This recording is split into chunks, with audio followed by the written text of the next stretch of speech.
Cheguei! Hoje eu vim trazer pra vocês um vídeo de uma mulher que falava que todos os crimes dela, tudo que ela fazia, era amando de algum espírito, um demônio, talvez, enfim, não sabemos, mas eu vou contar pra vocês. Eu vou falar hoje sobre uma serial killer do século 17, realmente um tempinho atrás, é uma história um pouquinho mais antiga, mas enfim, já deixa seu like nesse vídeo, prepara sua pipoca, prepara seu miojo e vamos pro vídeo.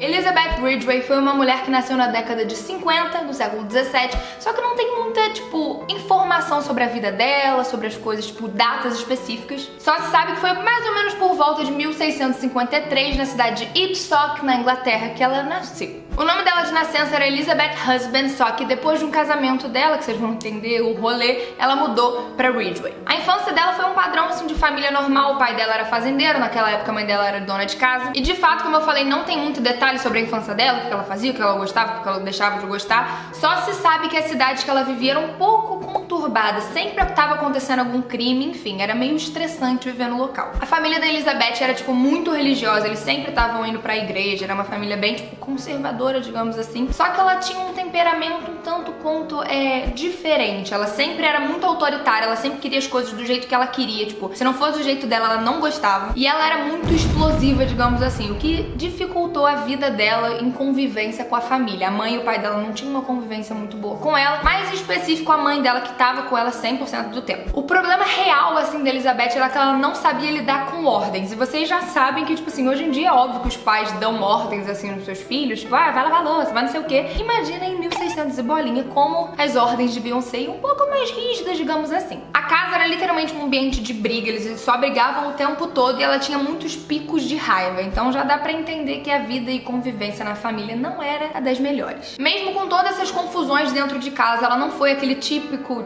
adolescente rebelde que fugia de casa, não. Ela acabou vivendo com a mãe dela até os 29 anos. Ela ficou bastante tempo na casa da mãe dela. Só que a relação com o pai era um tanto quanto estranha, porque ele era muito ausente, ele trabalhava muito fora, então ele nunca estava muito lá. Só que não era estranho por causa disso. Na verdade é estranho porque eu vou te contar agora o motivo. Quando Elizabeth tinha os 29 anos de idade, a mãe dela, do nada, literalmente do nada, acabou falecendo. A saúde dela estava perfeita, intacta, só que do nada ela se foi. E o que foi estranho em relação ao pai foi porque ele não sentiu nenhum remorso. Ele não ficou triste, não chorou, não ficou mal, ele ficou ele foi, enterrou a ex-esposa dele e seguiu a vida normalmente. E aí que a gente já vê um possível traço psicopata, digamos assim. Esse traço que a Elizabeth herdaria e herdou. A Elizabeth, depois de um tempo, que aconteceu todo esse rolê com a mãe dela, ela resolveu sair de casa e ela era uma menina muito bem vista pela sociedade machista, porque a sociedade era bem machista naquela época. Todo mundo acreditava que ela era toda perfeitinha e fofa e não fazia nada de errado, só que na verdade, meus anjos,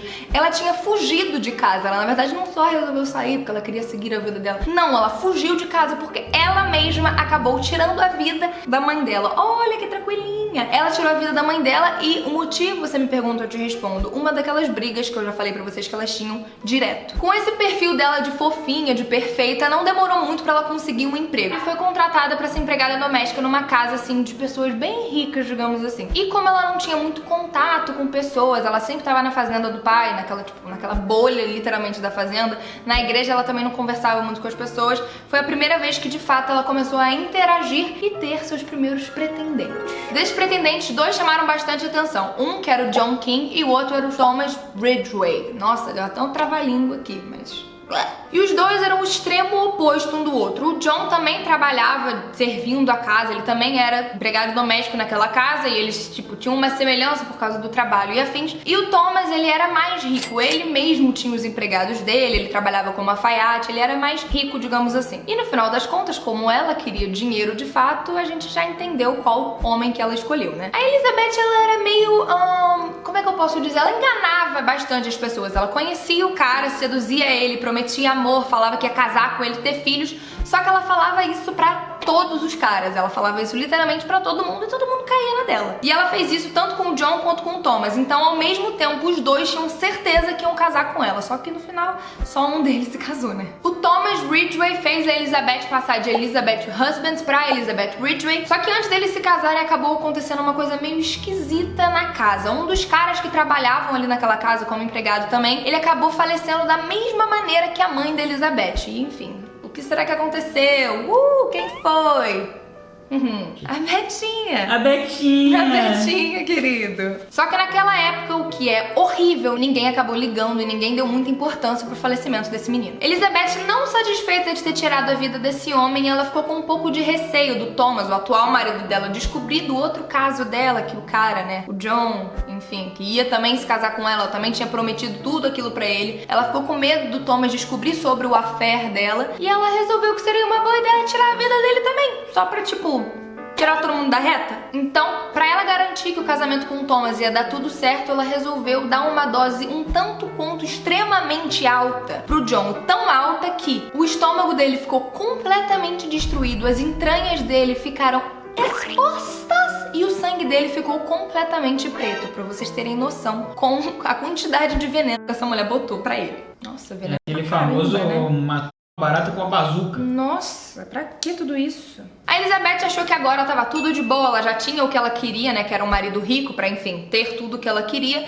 Só que, na verdade, ela que enganava todo mundo acabou sendo enganada também, porque o Thomas, o marido dela, tava, tipo, aqui de dívidas. Ele tinha dívida até dizer chega. Na verdade, ele não era tão rico como ele dizia que era. As dívidas eram tão altas que poderia levar os dois à falência. Ela não soube lidar com isso, ela ficou, tipo, completamente, tipo, nossa, o que farei da minha vida? O feitiço virou contra o feiticeiro. Sendo que tudo isso aconteceu no primeiro mês do casamento. Então ela casou e já teve todas essas notícias de uma vez só, o que fez com que a depressão, a ansiedade dela aumentasse num nível absurdo. E ela ficou tão depressiva e tão mal que ela chegou ao ponto de quase tirar a própria vida dela. Só que lembrando, a gente tá falando de Elizabeth Ridgway, ela não ia deixar isso acontecer. Então depois de um tempo assim, ela resolveu preparar um jantar pro marido dela e para alguns aprendizes da alfaiataria do trabalho do marido. Esses caras que trabalhavam com o marido dela foram até a casa dela e receberam... Perdão. Nossa, que orquestra. Amor. Obrigada. Enfim, chegou o dia do jantar, tava todo mundo pronto e tal. Chegou lá, era uma sopa. Ela tinha preparado uma sopa pra todo mundo. E quando eles foram comer, eu olhei pra vocês, tava com um sorrisinho, tava tão fofo. Eu falando de você, tipo... É porque eu tava lembrando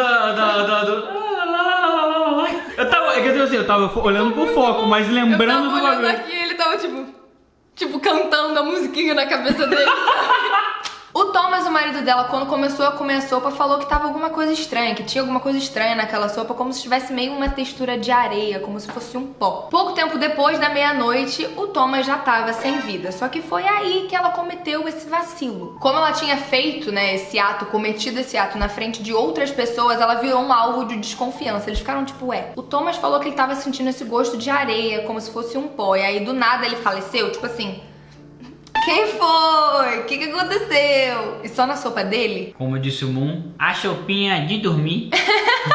Esses garotos, né, começaram a contar pros conhecidos dele, tipo assim, eu acho que foi Elizabeth, eu acho que aconteceu um negócio aí, eu acho que foi ela, hein? E isso acabou chegando no ouvido dela. E aí ela ficou meio nervosa, tipo, o que eu vou fazer? Meu Deus, eles me descobriram. E ela resolveu preparar uma sopa pra eles também. Só que eles não foram burros, né? Pelo amor de Deus, o cara acabou de falecer com uma sopa. Eu vou tomar a sopa dessa mulher? Óbvio que não. Então eles conseguiram fugir da graça da moça. Esses garotos resolveram levar pra família, né, do cara, porque ele era rico e nananã, e não demorou muito pra chegar nas autoridades, porque, enfim, uma pessoa de influência naquela época chegava muito mais fácil, e aí sim que a justiça agia de alguma forma, o que é completamente injusto, mas enfim, 1600 bolinha, né? Quando eles pediram uma nova autópsia, de fato descobriram sinais evidentes de envenenamento no corpo dele. Não demorou muito pra ela ser levada à prisão e condenada à fogueira. Sim, exatamente como você ouviu, fogueira. Então depois de um tempo ela foi botada em praça pública e agonizou até falecer sendo queimada. Tranquilo, né? Algumas pessoas acharam que o juiz tinha ficado meio louco e falado tipo, cara, não tem por que botar ela na fogueira, não sei o quê. Só que o juiz não mudou, ele falou que não, que ela tava sem Deus e não sei o quê, aquela vibe, enfim. Falaram pra Elizabeth se aproximar de Deus e ficar mais próxima dele, mais pra igreja, só que ela debochou da situação, falando que na verdade não, que ela tinha sido convencida a fazer todos esses crimes por causa de um espírito maligno. Se foi ou se não foi, deixa aqui nos comentários o que você acha. Se você acha que ela só era meio... ou se de fato tinha alguma coisa mais espiritual envolvida. Eu acho que ela mandou o Miguel em cima da hora pra ver se... Exato, pra ver se salvava, né? Acabou foi se lascando toda. Literalmente. Literalmente, lasca labaredas. Na manhã da sua execução, no dia 24 de março de 1684, ela acabou confessando todos os crimes dela e foi queimada em praça pública. Enfim, gente, foi isso. Espero que vocês tenham gostado dessa história. Na verdade, não gostado, né? Ficado meio chocados, tanto quanto eu e o Vitor aqui presente. Mas enfim, gente, foi essa história. Mulher realmente bem louca. Me deixa aqui nos comentários saber o que você achou desse rolê todo. Se inscrevam nesse canal, por favorzinho. Ativa o sininho também. Dá um like nesse vídeo. Minhas redes sociais vão estar aqui embaixo. Um beijo, fiquem com Deus. Fui!